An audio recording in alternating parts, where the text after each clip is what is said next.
we want you to be able to, in real time, understand what's happening with your city, and it includes its communities and its environments, not just buildings, not just how electricity works.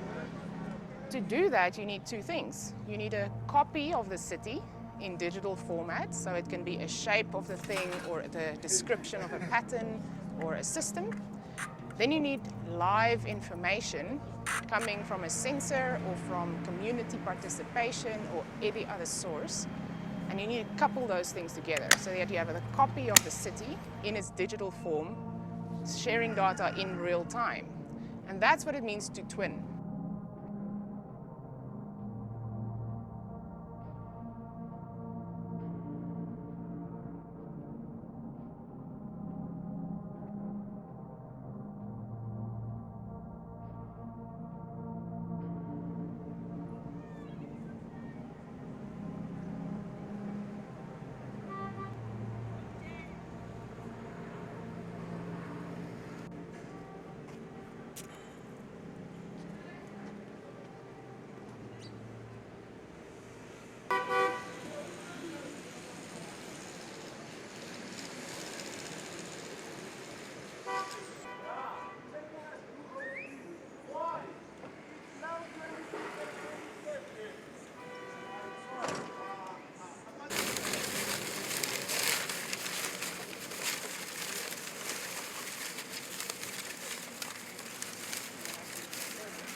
Very far.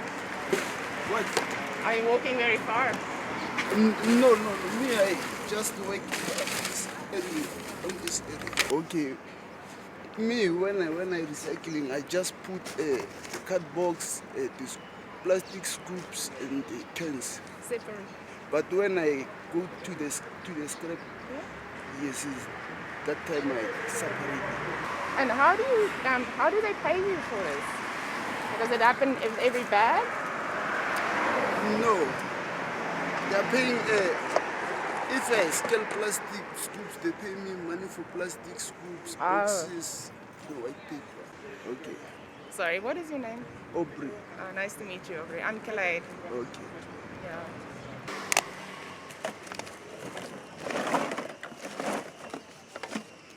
South Africa, many things are happening that are not documented or understood, like informality. And this is one example of that informality that's very beneficial to society in the sense that there's a lot of service that comes from it, but it's not recognized. And what we're hoping to do with digitizing that system is to recognize the value that these social systems can do for cities in Africa, and also give identity to the human beings that are doing the work.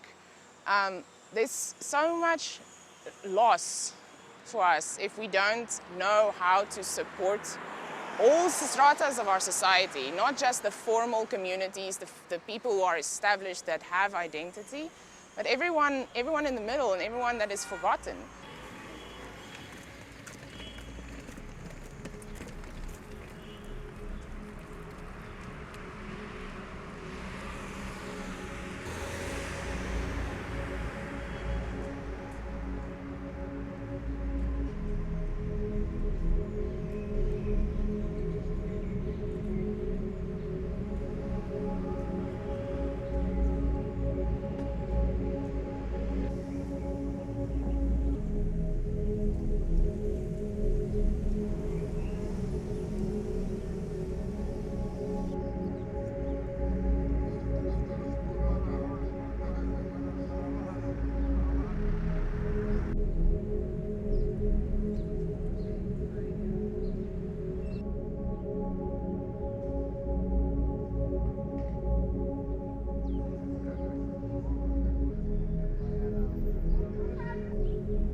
them. Oh yes.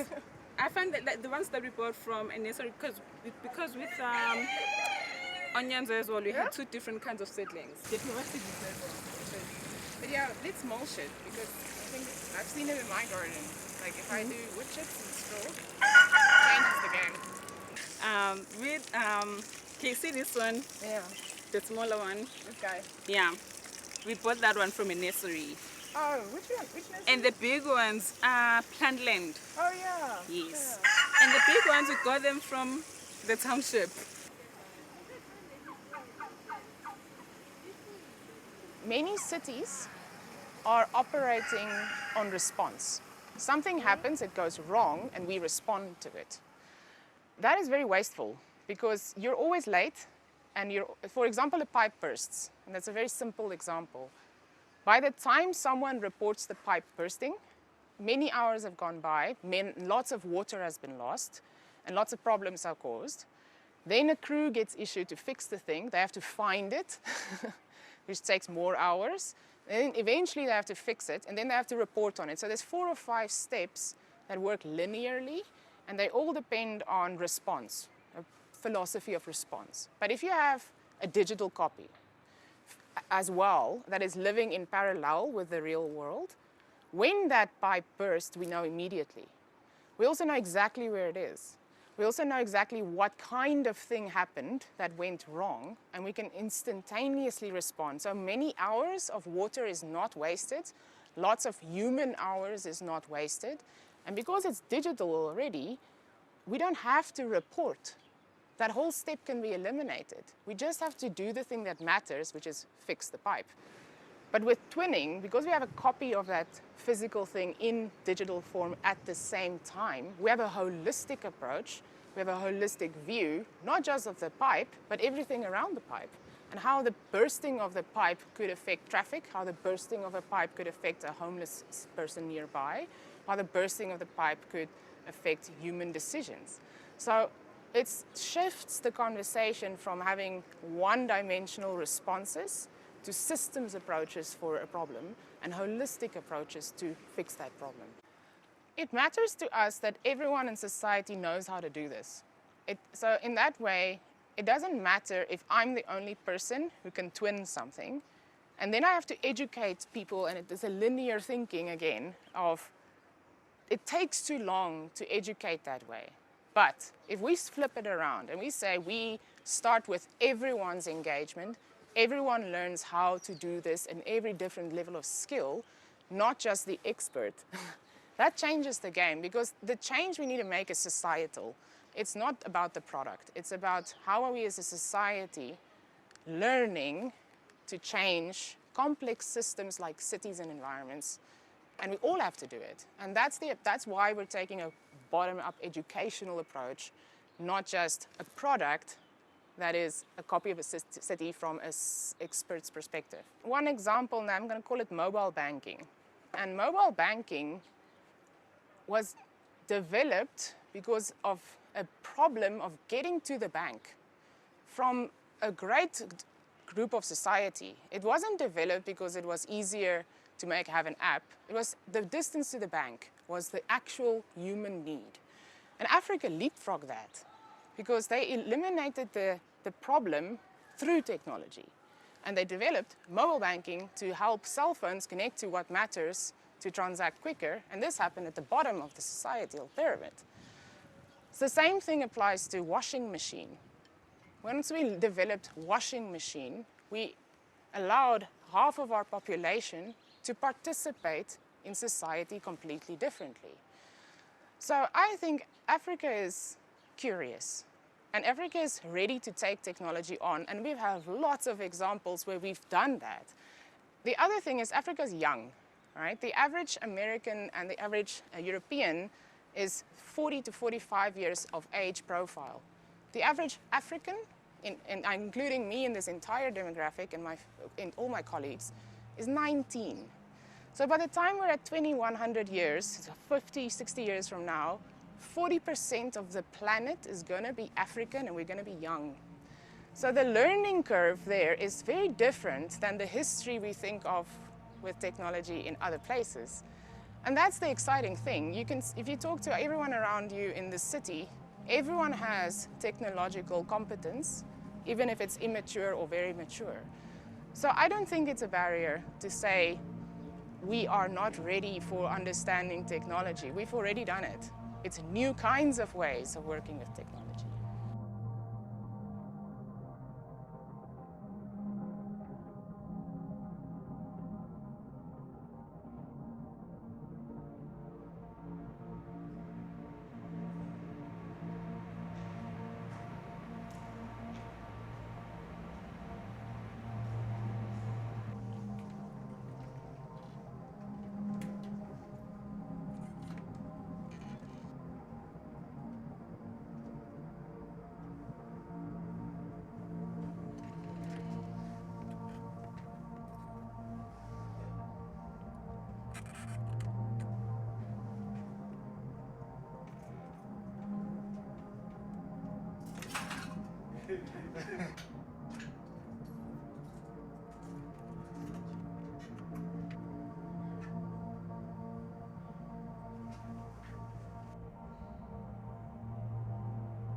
We are currently doing smart grid research here at the University of Pretoria.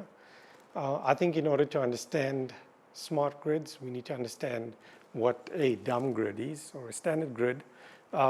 If you look at the way in which electricity was transmitted from generating stations to end users, there wasn't much communication between the end users and the generating stations. So what we're doing is we're utilizing technologies. I mean, if you look at the way GSM technology has changed people's lives, in the same way we're using smart technologies to improve the efficiency of the electrical grid. There's two-way communication, so there's lots more data.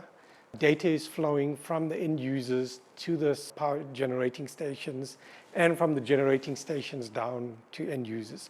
So by improving communication, it means that you can better understand the condition of your assets, or your health of your assets. You can better manage and control your assets. So problems that we have right now, like load shedding, can be alleviated through the implementation of these technologies.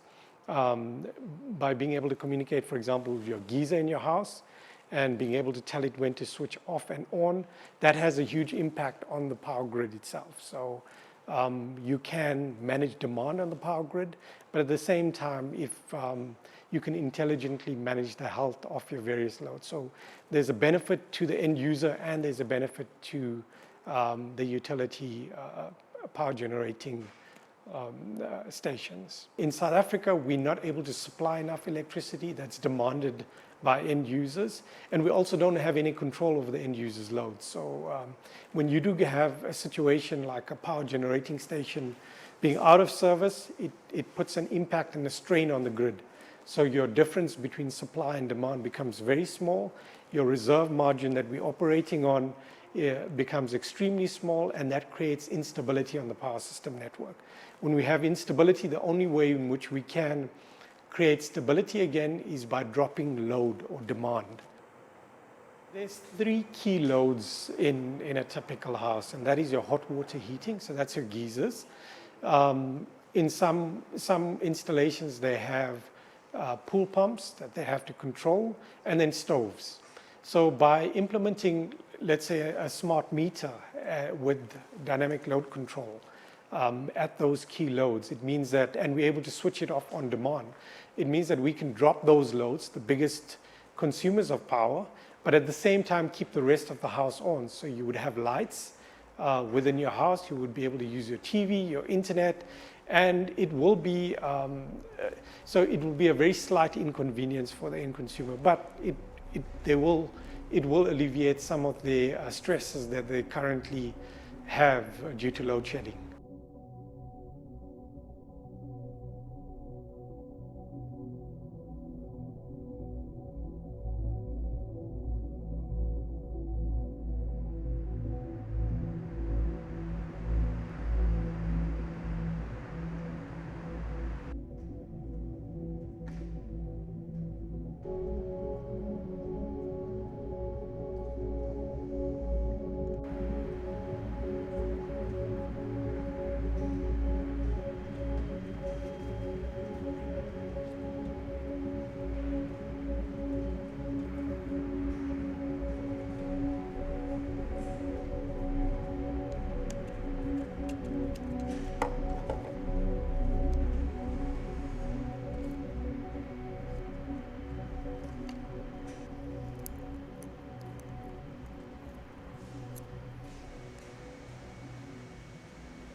important you think smart cities can be in Africa? How can they change the continent to a better future?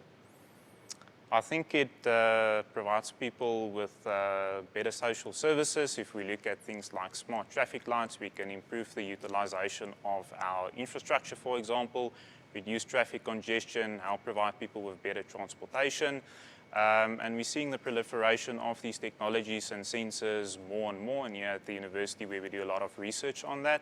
Just in general, improving the quality of life for people in Africa, specific for their needs as well in the context of Africa. Do you think technology is really the right way to go in Africa? Is it adapted to the specific problems here? I think there's definitely a big impact and difference that it can make. Maybe not the only tool that we can use, but certainly a big impact. Even in the context of COVID, for example, we had a lot of students that we could teach online using the internet, using laptops for flung corners of the country. We could engage with them, continue teaching them both undergraduate, postgraduate courses. And in the context also of research, and we can develop these smart tools to help different sectors, working a lot with industry. And it's where we can make the most impact for them as well, improving their profits, reducing, for example, food waste. It's the biggest impact or tool that we have available to address their needs and what they need in industry. You think your generation is ready for that? I think we are. We're very uniquely adapted in that we grow up with all of these technologies and smartphones and computers and the internet. So I think we understand it as a part of a way of life for us as students, and how we can integrate that into society and our general lives in general. So I think there's a definite impact for us young people also going forward in the job market and making really a career out of these digital technologies as well. And especially in Africa, there's a lot of opportunity and potential that lies here for that. Now you are a privileged person because you can go to the university, you can study here. I know many who can't. Do you think in South Africa it can be a chance and they're ready? I think so. And even in the most of rural areas, even if you just have the most basic of a cell phone, for example, you have access to a vast untapped body of knowledge for you to access. So that's from a school grade level where you can access your videos or some tutorials or get assistance. So even if you live far away from a school, you now have access to facilities and resources to really help you with your academics, and that sets you on a path going forward for your career and your education to really improve it. And that goes in general with the internet and cell phone penetration that we're seeing in Southern Africa, not just South Africa. I think everyone is really in a position to upskill themselves as well with the tools that they now have available. Thank you. Thank you.